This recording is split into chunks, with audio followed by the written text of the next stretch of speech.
Hi friends, பாருங்கள் leave விட்ட உடனே இவங்க பாட்டுக்கு இவங்க வேலை செய்ய ஆரம்பிச்சிட்டாங்க.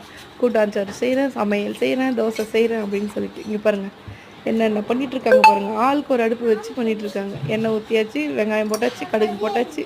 பாருங்கள் இவன் ஒரு பக்கமா அவன் ஒரு பக்கம் நம்ம கலக்கிட்டு என்னம்மா பண்ணுற தனு? என்ன குழம்புமா பண்ணுற? நானா சாம்பார் சாதம். அப்புறமா சாம்பார் மட்டும்தான் செய்கிறோம். அப்புறமா சாப்பாடு வெடிச்சிட்டு சாப்பிடுவோம். போதுமா இது வரைக்கும் உங்களுக்கு? போதும். பாருங்க நீ என்னடா பண்ணுற சுதர்ஷன்? சரி ஓகே. பருப்பு போடணும். ஓகே ஃப்ரெண்ட்ஸ், பாய். நெக்ஸ்ட் வீடியோவில் பார்ப்போம். இவங்களோட லீவ் ஃபுல்லாக உங்களுக்கு அப்டேட் பண்ணுறேன் ஃப்ரெண்ட்ஸ். பாய்.